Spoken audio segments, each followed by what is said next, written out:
Hello guys, welcome to 5th generation hobby shop and welcome to another video testing. Shoutout po pala natin si Sir Abner. Sir, welcome to 5th generation hobby shop. Sir Abner, sir, welcome. This is the ating review natin ngayon is the SBR FDE airgun rifle po ito, CO2 powered. Bali ang bala po nito ay bulitas and steel ball. Ito po yung bala niya, 4.5 mm. Bulitas po yan. So pakita ko lang sa inyo na talagang bulitas po yan. Ito po yung magnet. Dumidikit po yan sa magnet. Ayan.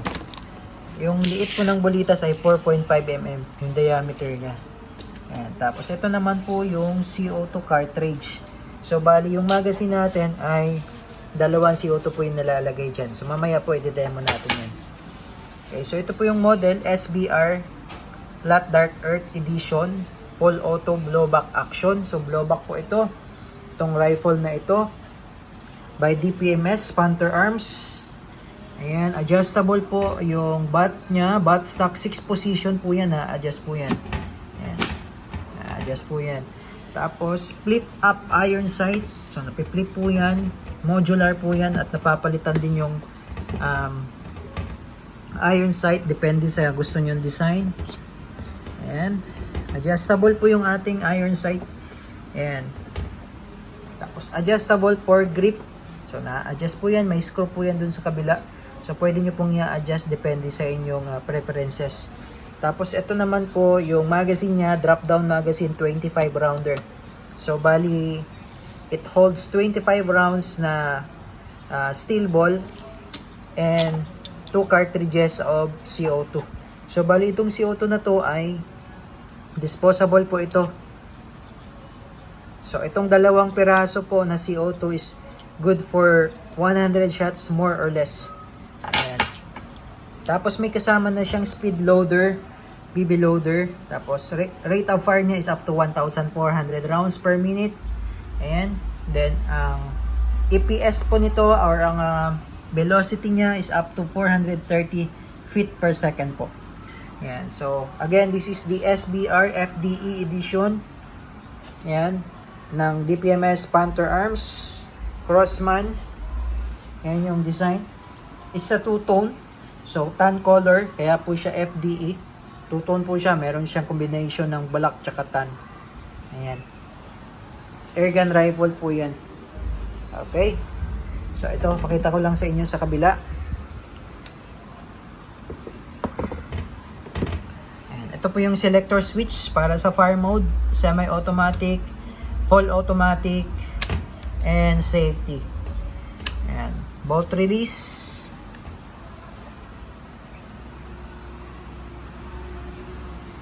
So napaka-solid niya guys. So meron siyang quad rail for accessories katulad nito nakalagay. Ito pala yung adjuster ng naka-allen siya, allen screw. So meron siyang quad for grip, gusto niyo lagyan ng accessories, angle red dot, scope, red dot optic. So nasa sa inyo po 'yan.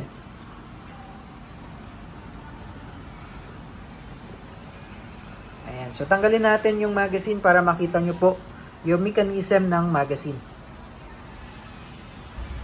Okay. So, andito po yung mag-release. Ayan. Push nyo lang yan or press nyo lang yan. And meron siyang SBR markings TPMS. Ayan. So, ito yung kanyang magazine.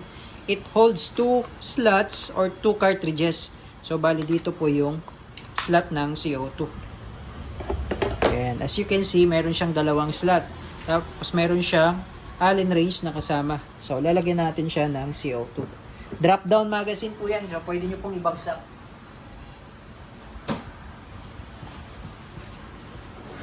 Okay. Durable po ito. So, ito po, nilalagyan muna natin siya ng oil bago po natin lagyan ng CO2. Para lang malubricate yung valve na yan, yung dalawang valve. Ngayon, sir, meron siyang naka-indicate na first, ito, sa slot na to. So, ibig sabihin, ito po yung una nating lalagyan. Bago po itong isa. Pag dito po kayo naglagay sa isang slot, sisingaw lang ho yan kasi free flow po ito.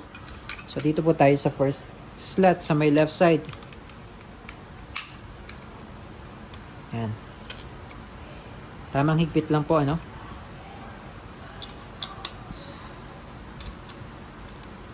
So po pwede naman pong isang piraso lang ang ilagay nyong CO2. Dito lang po sa may left side kayo maglalagay. Nga lang, mga 50 shots more or less lang po yun. Okay? So saglit lang po dito yung 50 shots kasi po full auto, may full auto po siya. Tapos lagyan lang po natin siya na.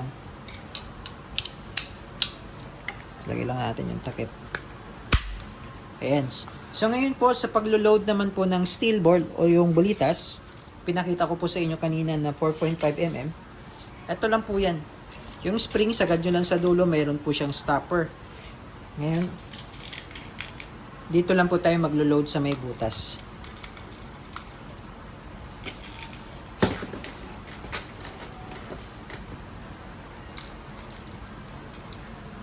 Ayan po. Okay, so lalagyan natin siya na, pupunuin natin siya.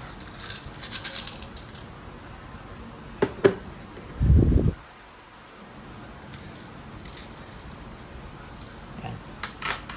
Okay, tapos release lang natin yung spring. Ayan. Okay, so nandito po yung kanyang valve. Ayan. So mamaya higpitan na rin natin yung pinaka-valve niya. Okay? So, tingnan pa natin yung mga kasama nitong unit. Yung speed loader, BB loader. Ito po yun.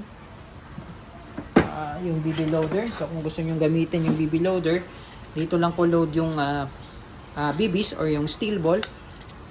Tapos, igaganon nyo lang yung spring. Tapos, pagdating sa dulo, ganun lang. Kung gusto nyo gamitin yung BB loader. Tapos, ito naman po, pag wala ng bala, naglalak po yan.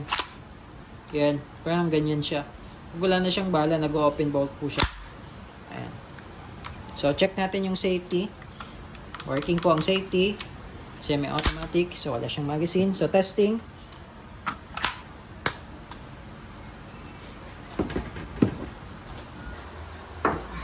Testing po.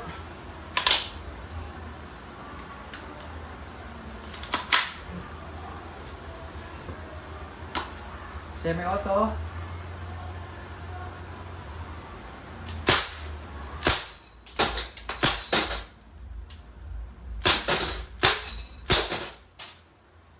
Full automatic.